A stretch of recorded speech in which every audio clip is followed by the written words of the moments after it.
জমিদার কই আমার এই শত শত কামরা খালি ফেলে দিয়েছে। আগে কি ছিল বলেন না, কি ছিল? খালি নাই। আর এখন কি কয়? সব খালি। কয় আমার গাদারেও তো থাকবার জায়গা দেওয়ার লাগবে। কাম নেই, ব্যাপারে কোনো টেনশনই নাই। প্রয়োজনে গাদারে আমি দুইজন খাদেম দিয়া দিব, সারা রাত গাদার ফাউটি, যাতে সকালে আপনার কোনো কষ্ট না হয়, কারণ বিপদে আছে তো। এখন কয় ঠিক আছে, আমার 3 নাম্বার কথা হইলো আমি খুব ক্ষুধার্ত, আমাকে খাওয়ান দাওয়ান লাগবে।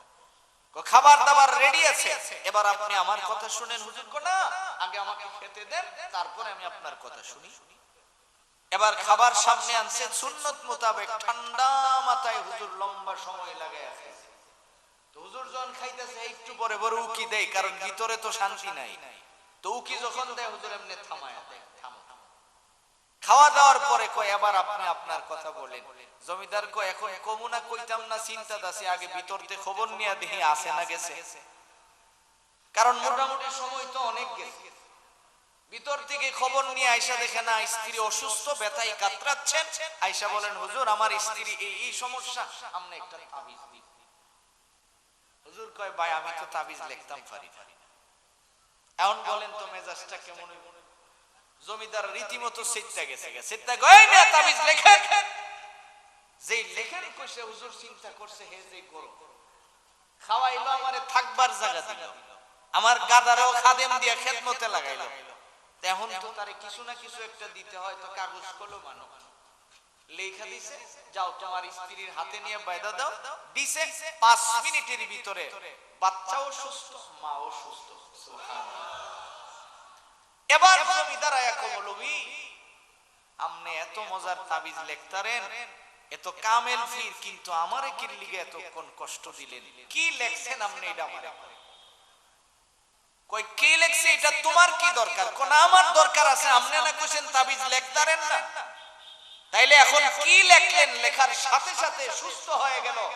কই তুই এবার কোন লাগবো কহ? তাইলে শুনো, আমি লিখছি আল্লাহ আমি তাবিজ লিখতাম পারি না। কি লেখছে বলেন না, কি লেখছে? আল্লাহ আমি তাবিজ লিখতাম পারি না। কদ্দুর লেখছেন? কোন আরেকটু লেখছে। আব্দুর রহমান জামি রহমাতুল্লাহ আলাইহি বলেন যে আমি আরেকটু লিখছি যে রব তোমার বান্দা তো আমাকে ছাড়ে না।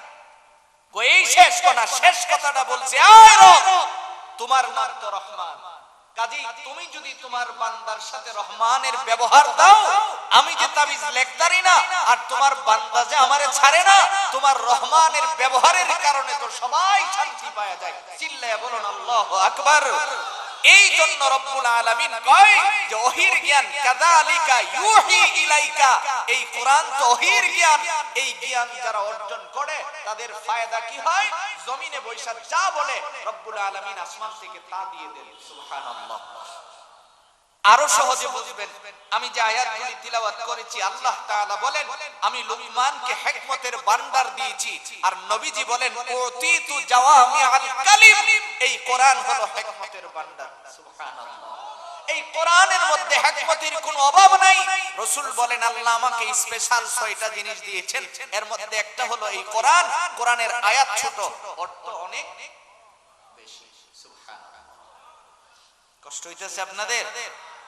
তাহলে আবার আসুন আমরা একটু সামনের দিকে যাই। আল্লাহ তাআলা বলেন যে ওহির জ্ঞানের দ্বারা মানুষের ফায়দা কি হয়? মানুষটাকে প্রকৃত মানুষ বানায়, মানুষটাকে দামি বানায়। কিভাবে দামি বানিয়েছেন? আমরা জানি জামানার শ্রেষ্ঠ একজন তাবিঈর নাম আব্দুল্লাহ ইবনে মুবারক রাহমাতুল্লাহি আলাইহি। আব্দুল্লাহ ইবনে মুবারক রাহমাতুল্লাহ আলাইহি বলেন আমি একবার সফর করতে মক্কাতে গেছি। মক্কার গেটে প্রবেশ করার পরে শুনতেছি এলান হচ্ছে, লোকজন এলান করতেছেন ইস্তেসকার নামাজ আদায় করবে। অনেক দিন ধরে বৃষ্টি হচ্ছে না, বৃষ্টির জন্য তারা নামাজ আদায় করবে। আমি চিন্তা করলাম এটা একটা সুন্নতের উপরে আমল, আমিও করি। ইনিও আস্তে আস্তে করে পিছনে রওনা করলেন। যেতে যেতে এক পর্যায়ে আব্দুল্লাহ ইবনে মুবারক রাহমাতুল্লাহ আলাইহি বলেন আমার নজর পড়ছে আমার সামনে দিয়ে একজন মানুষ খুরায়া খুরায়া হাঁটতেছে, চলতে পারতেছে না, খুরায়া খুরায়া হাঁটতেছে।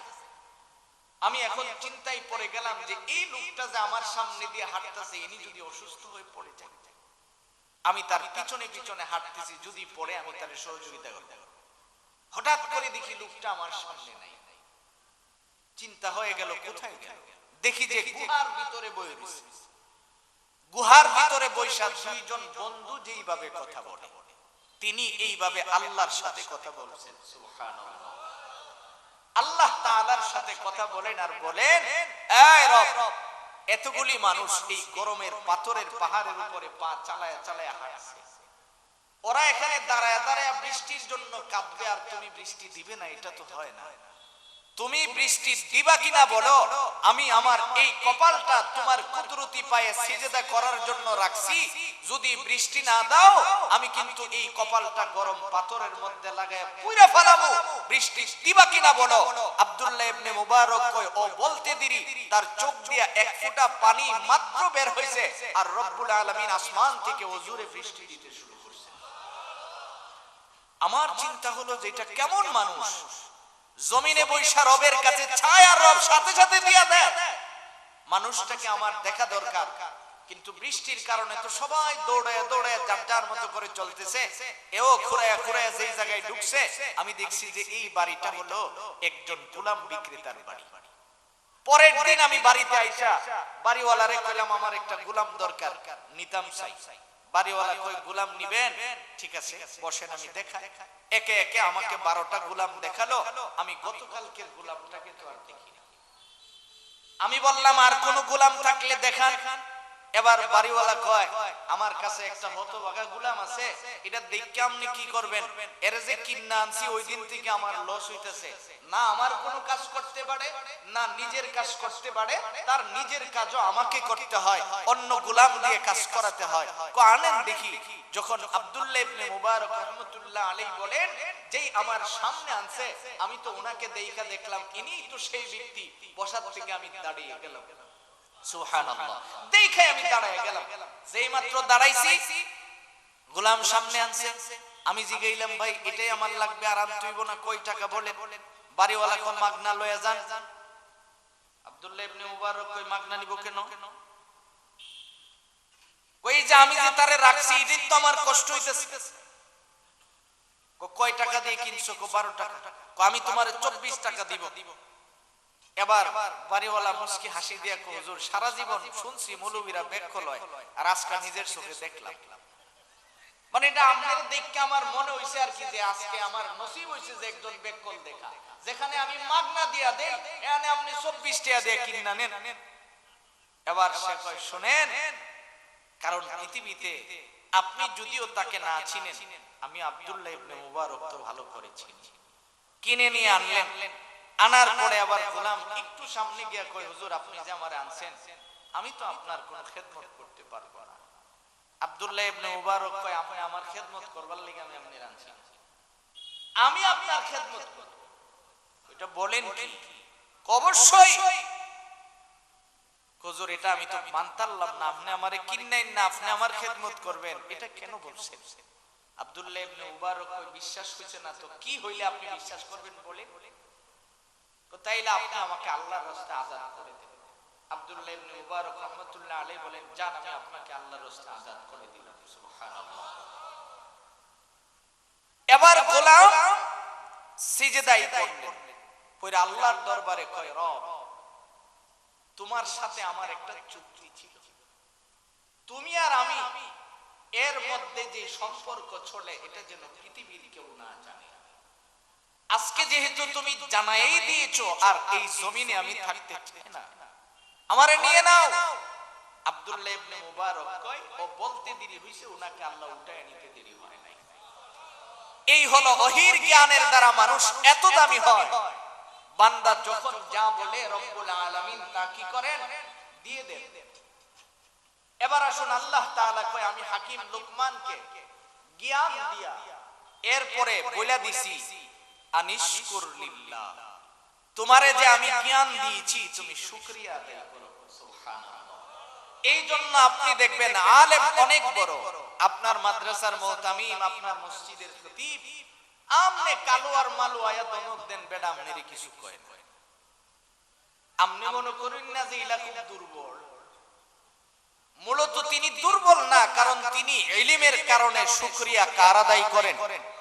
আল্লাহর শুকরিয়া আদায় করার কারণে আপনার সামনে গরম হয় না, কারণ শুকরিয়া আদায় করলে লাভ হয় না লস হয়। আল্লাহ তাআলা যে হাকিম লুকমানকে 2 নম্বরে বললেন যে তোমারে যে আমি হিকমত দিয়েছি, জ্ঞান দিয়েছি, এর শুকরিয়া আদায় তুমি করো। কার শুকরিয়া আদায় হবে? জোরে বলুন না কার হবে? আরো জোরে বলেন কার হবে? জোরে বলেন আল্লাহ। ইতা আওয়াজে না, আরো জোরে আল্লাহ। লা ইলাহা ইল্লাল্লাহ, আল্লাহু আকবার। এই শব্দগুলি যখন বান্দা পড়ে কে খুশি হয়ে যান? আল্লাহ তাআলা বলেন ওয়ালাকাদ আতাইনা লুকমানাল হিকমাহ আনিশকুর লিল্লাহ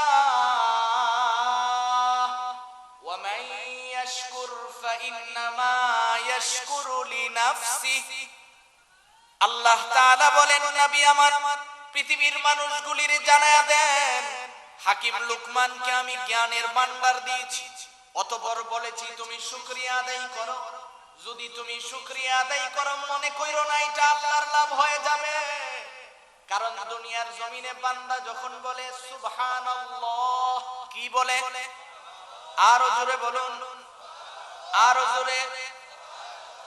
এই কথাটা বলার দ্বারা রব্বুল আলামিন সঙ্গে সঙ্গে বান্দারে 3টা জিনিস দান করেন। সুবহানাল্লাহ। 1 নাম্বার সুবহানাল্লাহ মানে আল্লাহ পবিত্র, বান্দার জবানটা রব্বুল আলামিন পবিত্র বানায়া দেন। 2 নম্বরে বান্দাকে রব্বুল আলামিন গুনাহ থেকে পবিত্র বানিয়ে দেন। সুবহানাল্লাহ। বান্দা যখন পড়ে আলহামদুলিল্লাহ, আল্লাহ তাআলার নবী বিশ্ব নবী মুহাম্মদুর রাসূলুল্লাহ সাল্লাল্লাহু আলাইহি ওয়াসাল্লাম পরিষ্কার করে বলেন, দুনিয়ার মানুষ শোনো, শুকরিয়া আদায় যদি তুমি করতে হয় তাহলে তুমি আল্লাহর কাছে দোয়া করো 4টা। বলেন কয়টা দোয়া? 4টা জিনিস যদি দুনিয়ার জমিনে তুমি পায়া যাও, দুনিয়া এবং আখিরাতের যত ভালো জিনিস আছে সব তুমি পায়া যাবে। সুবহানাল্লাহ। قال النبي صلى الله عليه وسلم أربع من أعطيهن فقد أوتي خير الدنيا والآخرة قلب شاكر ولسان ذاكر وبدن على البلاء صابر وزوجة لا تبغيه خونا على نفسها ولا ماله أو كما قال النبي عليه الصلاة والسلام। আমার ভাইজান, আপনার আমার নবী বিশ্ব নবী মুহাম্মদুর রাসূলুল্লাহ সাল্লাল্লাহু আলাইহি ওয়াসাল্লাম বলেন, উম্মত শোনো, তুমি যখন দোয়া করবা দোয়ার ভিতরে আল্লাহর কাছে 1 নম্বরে চাইবা, রব আপনি আমারে এমন একটা কলব দান করেন যেই কলব সব সময় শুকরিয়া আদায় করে। কার? জোরে বলুন না কার? আমরা যখন জবান দিয়ে পড়ি আলহামদুলিল্লাহ, এটা হলো শুকরিয়ার কালিমা, দিল থেকে পড়ি আলহামদুলিল্লাহ। আর জোরে বলুন আলহামদুলিল্লাহ। আল্লাহ তাআলা বলেন ওয়ালাউ আন্নামা ফিল আরদি মিন শাজারাতিন আকলাম ওয়াল বাহরু ইয়ামুদ্দুহু মিন বা'দিহি সাবআ আবহুরিম মা নাফিদাত কালিমাতুল্লাহ। আমার ভাইজান রব্বুল আলামিন কয়, নবী আপনি দুনিয়ার মানুষদেরকে জানায়া দেন, গোটা পৃথিবীর যতগুলি পানি আছে সমস্ত পানিকে যদি কালি বানায়া দেওয়া হয়, মানুষ এবং জিন জাতিকে যদি লেখার যোগ্যতা দান করা হয়, দুনিয়ার সমস্ত গাছগুলিকে যদি কেটে কেটে কলম বানাইয়া দেওয়া হয়, ওরা যদি আলহামদুলিল্লাহ শব্দের ব্যাখ্যা লিখতে শুরু করে, আল্লাহ তাআলা কয় সাবআ আবহুরিম মা নাফিদাত কালিমাতুল্লাহ। নবী একবার দুইবার নয় 7 বার পর্যন্ত যোগ্যতা দিলেও দেখা যাবে একদিন কলম শেষ, কালি শেষ, কিন্তু আলহামদুলিল্লাহ শব্দের ব্যাখ্যা লেখা শেষ হবে না। সুবহানাল্লাহ। সাইয়েদনা হযরত আবু হুরায়রা প্রশ্ন করে, ইয়া রাসূলুল্লাহ, আপনার জবান থেকে শুনছি আলহামদুলিল্লাহর এত ইজ্জত, এত কদর, এত সম্মান। আমরা যারা দুনিয়ার জমিনে কষ্ট করে বয়া বয়া এই শব্দটা পড়বো, আমাদের কি লাভ হবে? নবীজি বলেন, শোনো, আলহামদুলিল্লাহ শব্দের ভিতরে 8টা অক্ষর লেখা হয়েছে। বলেন কয়টা অক্ষর? আল্লাহর তৈরি জান্নাত কয়টা? আর জোরে বলুন কয়টা? এবার নবীজি বলেন, আবু হুরায়রা শোনো, দুনিয়ার জমিনে কেউ যদি দিল থেকে শব্দটা বের করে, রব্বুল আলামিন ওই বান্দার জন্য 8টা জান্নাতের দরওয়াজা খুলে দেয়। আল্লাহু আকবার। এই জন্য আল্লাহ তাআলা কয়, হাকিম লুকমানকে আমি নোটিশ দিলাম, তোমারে যে আমি হিকমত দিয়েছি, তুমি এখন শুকরিয়া আদায় করো। আনিশকুর লিল্লাহ। শুকরিয়া আদায় হবে কার? জোরে বলুন না, আর জোরে বলুন, কার শুকরিয়া? হাকিম লুকমান শাহ ওয়ালিউল্লাহ মুহাদ্দিসে দেহলভী রাহমাতুল্লাহি আলাইহি লিখেন, হাকিম লুকমান তার সন্তানকে বলেন, ইয়া সন্তান শোনো, ইয়া বুনাইয়া আকিমিস সালাত ওয়া'মুর বিল মারুফি ওয়ানহা আনিল মুনকারি ওয়াসবির আলা মা আসাবাক। এই আমার আদরের সন্তান শোনো, তুমি যে ইবাদত করবা এর ভিতরে তোমার কিন্তু ধৈর্য ধারণ করা লাগবে। তুমি একবার দুইবার শুকরিয়া আদায় করার পরে এই কথা মনে করো না তোমার শুকরিয়া আদায় শেষ হয়ে গেছে। মরণ পর্যন্ত তোমার হায়াত যতদিন ততদিন শুকরিয়া। সুবহানাল্লাহ। ইন্না যালিকা মিন আযমিল উমুর। তোমার হায়াত যতদিন শুকরিয়া কতদিন? ততদিন। বলেন কতদিন? হায়াত যতদিন শুকরিয়া ততদিন। এবার সন্তানকে লুকমান যখন ওয়াজ করলেন, দেখে ওয়াজটা মনে হয় সন্তানের কাছে বেশি ভালো মনে হয়েছে। আমরা অনেক সময় দেখা যায় আমাদের সন্তান যদি আমাদের কথা না শোনে, আমরা বড় হুজুরের কাছে নিয়ে যাই, মাদ্রাসার উস্তাদদের কাছে নিয়ে যাই, নিয়ে বলি, হুজুর আমার সন্তানটার জন্য আপনি একটু দোয়া করেন। বলি কিনা? জোরে বলুন, বলি কিনা? হাকিম লুকমান কয়, সন্তান চলো তোমার আমি নবী দেখাইমু, তোমারে আমি বনি ইসরাইলের নবীর কাছে নিয়ে যাবো, ওনার নসিহত শোনাবো। এবার বাবা আর ছেলে দুইজন নবী দেখার জন্য রওনা করলেন। লম্বা সময় 20 দিন সফর করার পরে এবার হাকিম লুকমান সন্তান রেডাইকা বলেন, এর সন্তান শুনো, লম্বা সময় তুমি আর আমি কষ্ট করে করে সামনের দিকে আগালাম, আর মাত্র 2 দিন যদি আমরা সফর করে যেতে পারি আমরা নবীর দেশে চলে যাব। সুবহানাল্লাহ। আমরা একজন নবী দেখতে পারবো। আপনারা যেমন নাইবে নবী ওয়ারাসাতুল আম্বিয়া দেখার জন্য হাজির হয়েছে, এইভাবে হাকিম লুকমান বলেন, ছেলে তুমি শোনো, আর 2 দিন আমরা সফর করলে আমরা নবীর সামনে যায় হাজির হয়ে যাব। এই কথাটা শুই না আনন্দে আত্মহারা হয়ে সন্তান লাভ দিলেন। লাভ দেওয়ার কারণে মরা গাদার হাড্ডির উপরে পাটা পয়রা পা কাইটা গেছে, হাড্ডিটা পর্যন্ত ভেঙে গেছে। বেতাই সন্তান যখন কুকরানো শুরু করছে, হাকিম লুকমান তার সন্তানকে কুলে নিয়ে সারাদিন সফর করলেন। সন্ধ্যা হওয়ার পরে চিন্তা করে, আর তো আমার সন্তান নিয়ে সামনে বাড়া যায় না। এবার তাবু টানালেন, তাবুর ভিতরে সন্তানকে শুয়ালেন। রাতের বেলায় লুকমান তাকায় দেখে সন্তানের পাটা পছন্দ হয়ে গেছে। এবার সন্তানটা বেতাই কাতরাচ্ছে। হাকিম লুকমান চন্দ্রের রাতে তাকায় দেখে, আহ, আমার সন্তান যেইভাবে বেতাই কাতরাচ্ছে, এখানে তো আমি আমার সন্তানের চিকিৎসা করার মতো কোনো সুযোগ নাই, ডানে বামে ডাক্তারেরও কোনো সুযোগ নাই, মরুভূমির ভিতরে মানুষজন নাই, আমি কি দিয়ে তার চিকিৎসা করব? এমন সময় তিনি চিন্তা করলেন, পৃথিবীর জমিনে কাহারো কাছে যদি দুঃখ সুখ বলা না যায়, কেবলমাত্র রাতের গভীরে কার কাছে বলা যায়? আরো জোরে বলেন না, কার কাছে? একটু দিল থেকে বলেন আল্লাহ, আরো জোরে বলেন আল্লাহ। সারা জীবন তো খালি বেমাইরা মুরগির মতো আল্লাহ এমনি কইছেন। ভালো করে শুনে রাখেন, রব কিন্তু শিখাইছেন আপনি রবের নাম কিভাবে বলবেন। আল্লাহ তাআলা মূসা নবীকে বলেছেন, ইন্নানি আনাল্লাহ।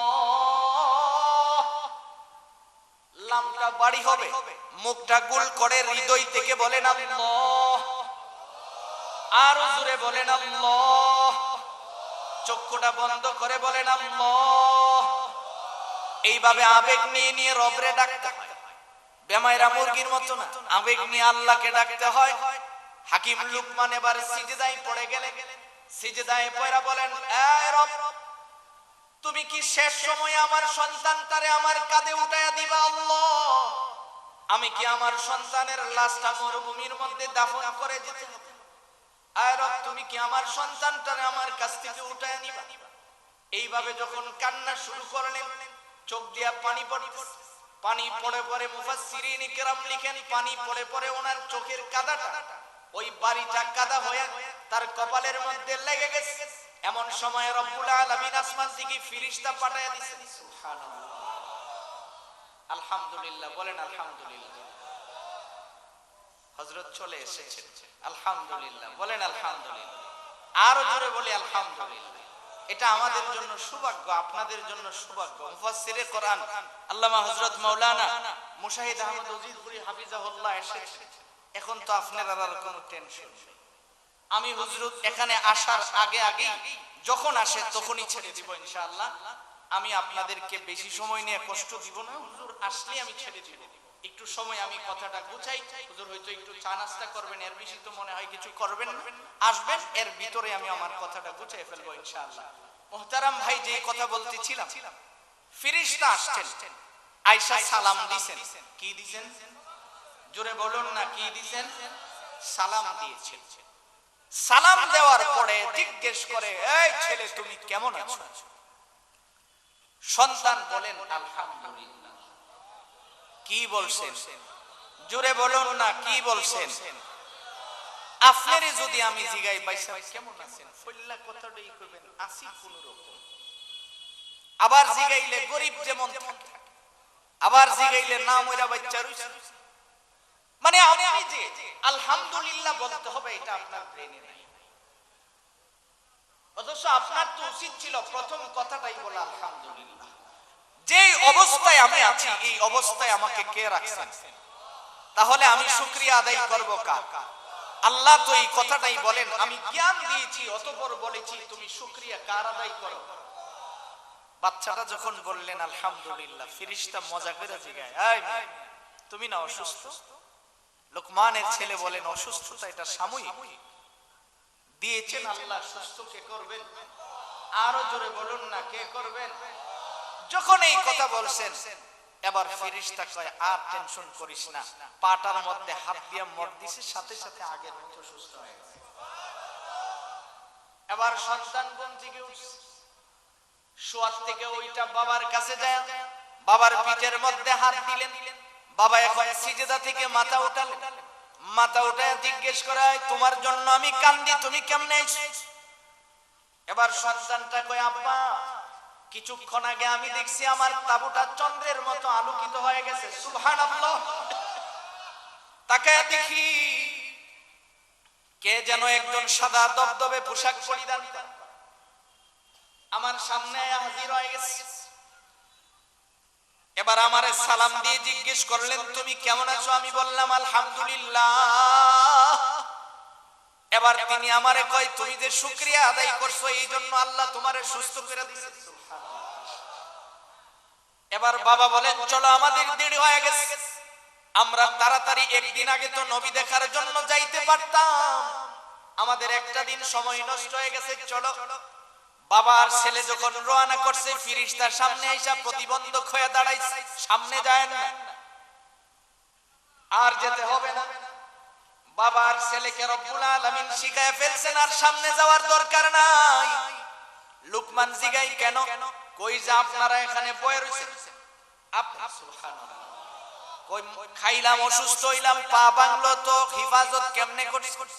আপনি যেই দেশে যাইতেছিলেন ওই দেশের লোকেরা তাদের নবীর সাথে দুর্ব্যবহার করছে, যার কারণে আসমানের মালিক আল্লাহ আসমান থেকে পাথরের বৃষ্টি দিলেন। পাথরের বৃষ্টির কারণে গোটা কওমটা ধ্বংস হয়ে গেছে। আপনারাও যদি যাইতেন তাহলে পাথরের বৃষ্টির নিচে চাপা পড়ে মরে যাইতেন। রব্বুল আলামিন অসুস্থতা দিয়ে আপনাদেরকে এই জায়গায় হেফাজত করছেন। সুবহানাল্লাহ। এই জন্য বলতেছিলাম, রব বলেন আনিশকুর লিল্লাহ, আমি লোকমানকে শিখাইছি শুকরিয়া আদায় করবা কার? তাইলে আপনি যে অসুস্থ হইলে আল্লাহরে দরকারি শুরু করেন, যা আল্লাহ আমার সারা মানুষ হয়েছে না? আমি এত ইবাদত করি, আমারই অসুস্থতা দেওয়ার লাগবে। এই যে কথাগুলি আপনি বলেন, আল্লাহ রাব্বুল আলামিন তো যাকে পছন্দ করেন তাকেই তো অসুস্থতা দেন। কথা বলুন ঠিক কিনা? আল্লাহ তো পরীক্ষা করতে চান বান্দা কতটুকু রবের কাছাকাছি থাকে, বান্দা কত মুসিবতের ভিতরে ধৈর্য ধারণ করে এবং অসুস্থ অবস্থায় শুকরিয়া আদায় করে কিনা, আল্লাহ তো এটাই দেখতে চান। আর শুকরিয়া আদায়ের দ্বারা বান্দা যখন অসুস্থ হয়ে চোখের পানি ছাড়ে, রব্বুল আলামিন এই বান্দাকে সুস্থ তো করেনি, পাশাপাশি তার গুনাহ সহ মাফ করে দেন।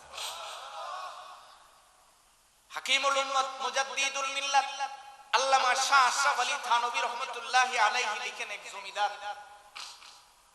উনার এলাকায় এক গরিব মানুষ ছিল।